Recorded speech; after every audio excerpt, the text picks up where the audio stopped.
नमस्कार, मी विजया। दीपावलीच्या तुम्हा सर्वांना खूप खूप शुभेच्छा। मराठा समाजाच्या आरक्षणाच्या नादात आता ओबीसी समाजाचं आरक्षण जाऊ शकते। होय, मराठा समाजाला आरक्षणात घेण्याची वेळ आली आणि त्याच वेळी ओबीसीच्या आरक्षणाला सुद्धा धक्का लागतोय। धक्का या म्हणून लागतोय की जे ओबीसी मध्ये अतिरिक्त आरक्षण जे काही घटक खात आहेत त्याचा छडा लावण्याची हीच ती वेळ आहे, असं मत जे आहे ते आता मराठा समाजातील काही लोकांचं तयार झालेलं आहे। दुसरा मुद्दा म्हणजे असा की ओबीसी समाजामध्ये जे हे सांगतायत की 346 जाती आहेत, तर मग या 346 जातींची जनगणना व्हावी आणि कोणाला किती टक्के आरक्षण येतंय आणि अतिरिक्त आरक्षण कोण कसं खातंय यावरती आता हायकोर्ट आणि सुप्रीम कोर्ट यामध्ये लढाई सुरू झालेली आहे।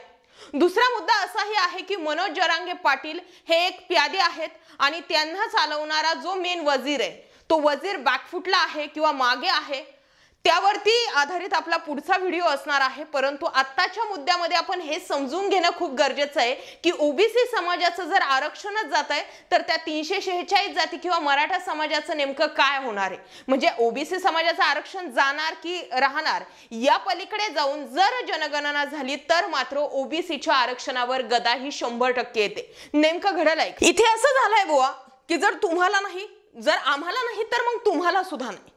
आणि याच भूमिकेमध्ये जे आता मराठा समाजानं जी भूमिका घेतली आहे त्यामुळे ओबीसी सुद्धा गचांड्यात आलंय असं म्हणू शकतो। राज्यात ओबीसी विरुद्ध मराठा संघर्ष आधीच पेटलेला असताना आता त्याला हवा देण्याचं काम सध्या सुरू असल्याचं दिसतंय। राजकीय वातावरणानंतर आता राज्यातील सामाजिक वातावरण देखील गढूळ होत असल्यानं ऐन दिवाळीत समाजामध्ये शत्रुत्वाचे फटाके कोण लावते असा प्रश्न निर्माण होतोय। ओबीसींना 16% वाढीव आरक्षण देणारा अध्यादेश रद्द करण्याची मागणी करणारी याचिका मुंबई उच्च न्यायालयामध्ये दाखल झाली। ओबीसी समाजाला देण्यात आलेलं आरक्षण हे घटनाबाह्य असल्यानं त्याचे फेर सर्वेक्षण करा, तोपर्यंत ओबीसी आरक्षणाला स्थगिती द्या अशी याचिका जी आहे ती कोर्टामध्ये दाखल झाली। खूप मोठी आणि गंभीर बाब आहे। एकट्या सदावर्तेंनी मराठ्यांचं आरक्षण रोखलं होतं, त्यामुळे ही याचिका सुद्धा तुम्ही हलक्यात घेऊ नका।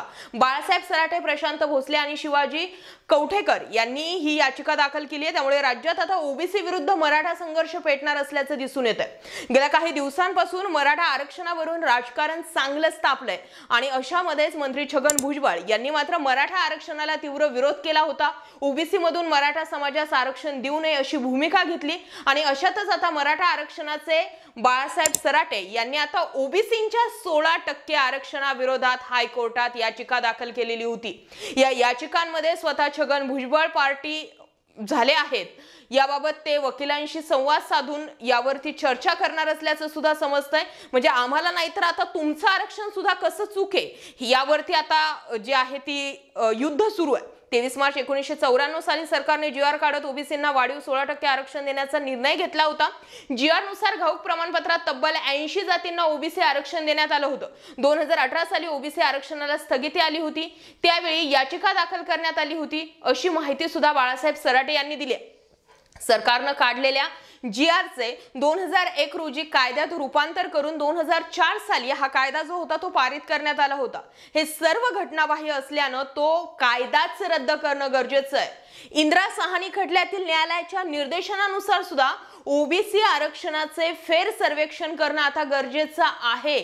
मात्र मुदत संपल्यानं न्यायालयाच्या निर्णयाचा अवमान झालाय, याकडेही सराटे यांनी आता लक्ष वेधलेलं आहे। ओबीसी अंतर्गत काही जातींना बेकायदेशीररित्या आरक्षण देण्यात आलेलं आहे, त्या जातींच्या आरक्षणाला आव्हान देणारी ही याचिका असल्याची माहिती याचिकाकर्त्यांच्या वकील जे आहेत पूजा थोरात यांनी दिलेली। आता लक्षात घ्या, हायकोर्टामध्ये याबाबत 3 डिसेंबर पर्यंत राज्य सरकारला आपलं म्हणणं मांडण्याचे आदेश दिले। आता राज्यात अगोदरच मराठा आरक्षणाचा मुद्दा पेटलेला असताना दुसरीकडे ओबीसी आरक्षणालाही हायकोर्टात आव्हान देण्यात आलंय। या सर्वांना राजकीय फोडणी मिळत असल्याचं सुद्धा दिसतंय। याला कारण म्हणजे हायकोर्टात ओबीसी आरक्षणाविरुद्ध याचिका दाखल करणारे सराटे हे भाजपचे कार्यकर्ते असल्याचा आरोप आता शिवसेना ठाकरे गटाच्या नेत्या सुषमा अंधारे यांनी केला। तर सराटे हे शरद पवार यांचे कार्यकर्ते असल्याचाही आरोप जो आहे तो भाजपाकडून करण्यात येतोय। मग यामध्ये नेमकं राजकीय फोडणी कोण देत आहे?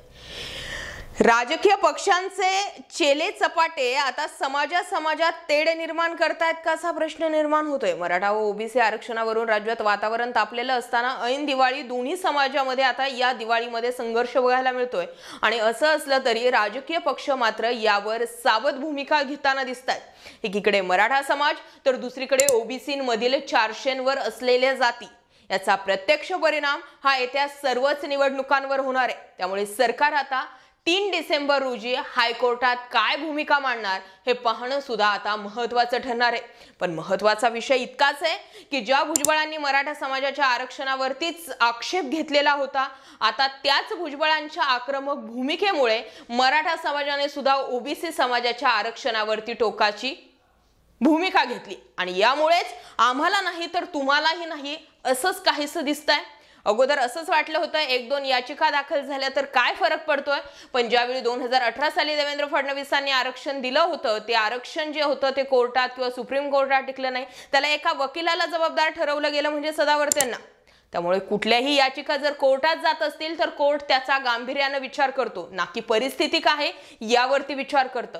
आणि त्यामुळेच ओबीसी समाजातील जे जाती येत आहेत त्या जातींची त्या लोकांची जर जनगणना झाली तर मग 100% अतिरिक्त आरक्षण कोण खातंय कसं खातंय यावरती चर्चा होऊ शकते, पण यामध्ये मग मराठा समाज कुठे असणार। त्यामुळे आता नेमकं मराठा आरक्षणामुळे सुरू झालेल्या या वादाला ओबीसी समाजाच्या आरक्षणाला सुद्धा स्थगिती मिळते का हे पाहणं सुद्धा महत्त्वाचं। याबाबत तुमचं काय मत आहे कमेंटमध्ये व्यक्त व्हा। मुद्दा विषय पटला असेल तर होऊ द्या शेअर। जय महाराष्ट्र पब्लिक।